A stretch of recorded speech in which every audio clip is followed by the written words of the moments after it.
Remettre en question l'avenir de l'automobile. Voilà de quoi faire sourire tous ceux qui sont rébarbatifs à l'idée même du changement. Et pourtant, ils sont nombreux.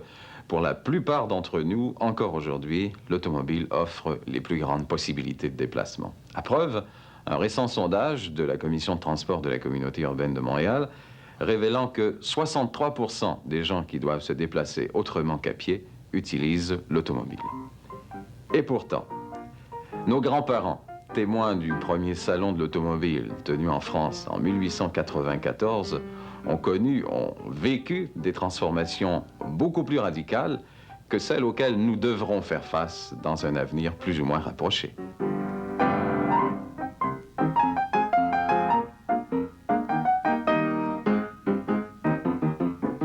Aux États-Unis, en 1900, environ 4000 automobiles étaient utilisées comme moyen de transport.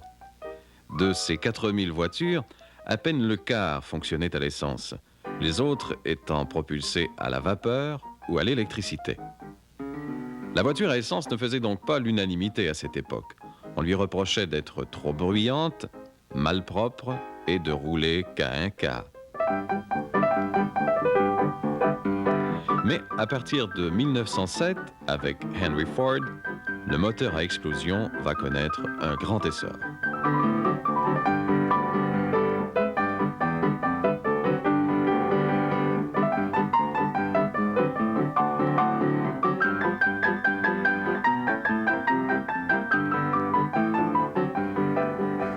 Docteur Charbonnier, y aura-t-il encore des voitures en l'an 2000?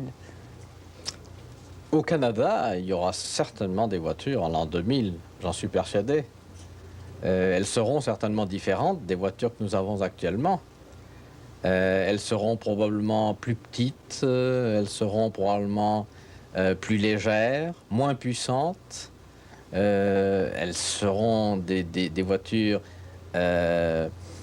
plus adaptées aux conditions que nous aurons dans l'an 2000, c'est-à-dire une pénurie de carburant liquide. Elles utiliseront probablement d'autres moteurs que les moteurs actuels. En somme, est-ce qu'il y aura véritablement une pénurie de pétrole dans le sens de rareté? J'en suis persuadé. Mais naturellement, tout est possible. Et au Canada, nous sommes bien placés, et c'est ma conviction personnelle, pour découvrir de nouvelles sources de pétrole, surtout dans le Grand Nord et aussi sur le plateau continental, Atlantique, au large du Labrador et de Terre-Neuve. Je suis persuadé qu'il y a des ressources de pétrole à découvrir et qu'on pourra peut-être découvrir d'ici l'an 2000. De notre côté, ça peut être plus long avant de les découvrir. Advenant une pénurie progressive de pétrole, comment les voitures seront-elles propulsées? Petit à petit, on utilisera des voitures qui utiliseront moins de carburant. Et il y en a déjà en Europe, il y en a déjà au Canada. Donc le règne de la grosse voiture, certainement, arrive à sa fin.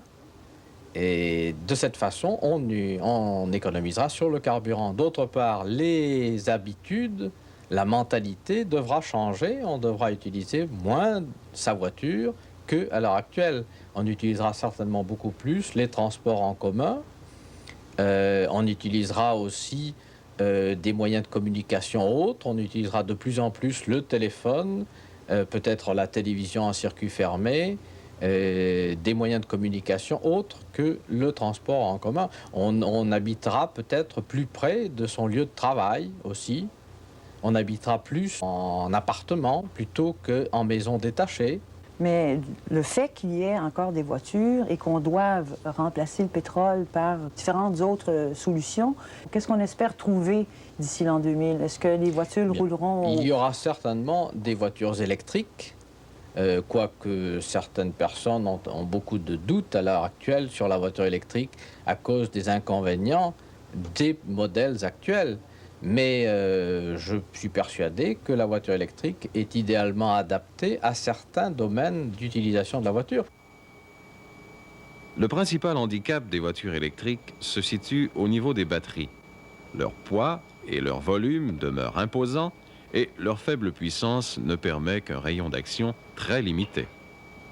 Une équipe de chercheurs de l'IREC s'intéresse à ce problème. Si on veut espérer remplacer le véhicule à combustion tel qu'on le connaît aujourd'hui, il faut faire des batteries qui ont des performances, disons, c'est la batterie de la 3e génération sur laquelle on travaille un peu à l'IREC, sur laquelle plusieurs laboratoires américains également travaillent. Et quand on pense à cette 3e génération de batterie, elle offrirait quoi comme performance à ce moment-là? À ce moment-là, on peut parler de rayon d'action. Si on parle toujours en termes de rayon d'action qui est plus compréhensible qu'en termes d'énergie spécifique, si on parle de rayon d'action, on parle peut-être de 150 000, 200 000 à une vitesse de 50, 55 000 à l'heure.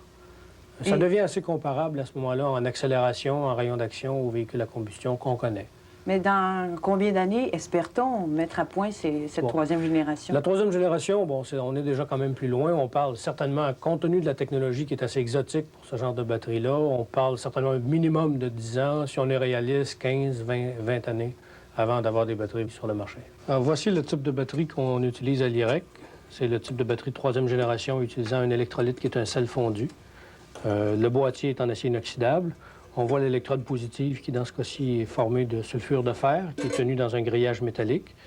On voit également les 2 électrodes négatives de chaque côté de l'électrode positive qui, elles, sont remplies de l'alliage lithium-aluminium qu'on voit dans le pot ici. C'est un alliage extrêmement léger, en fait. Le lithium est à peu près le métal le plus léger et qui est également très énergétique. Si on ouvrait le pot, par exemple, ça serait assez évident que c'était énergétique parce qu'il s'enflammerait à l'air.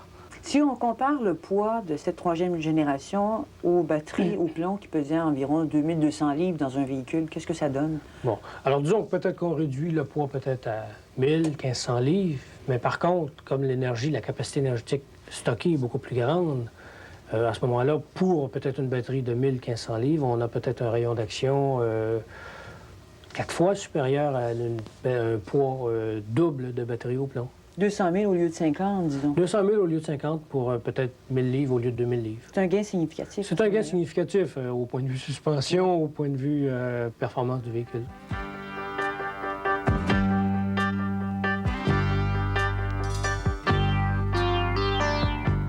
Depuis quelques années, les recherches sur l'automobile connaissent un essor sans précédent.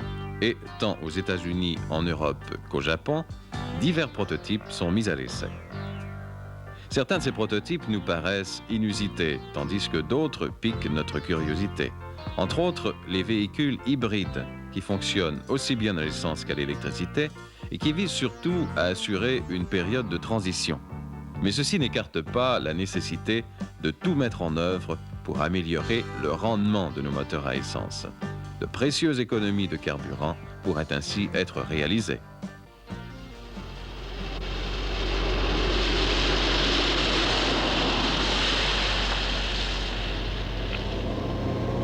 Fabriqué au Québec, ce camion électrique sert surtout pour le moment dans les agences gouvernementales comme le service des postes aux États-Unis et aussi pour les compagnies qui auraient un certain nombre de véhicules permettant un entretien régulier et bien à point. Pour le moment, on peut avoir une autonomie d'environ 45 km, de sorte que son usage est utile surtout en milieu urbain. Et puisque la vitesse varie entre 40 et 45 km, il n'est pas question pour le moment de course folle sur les autoroutes.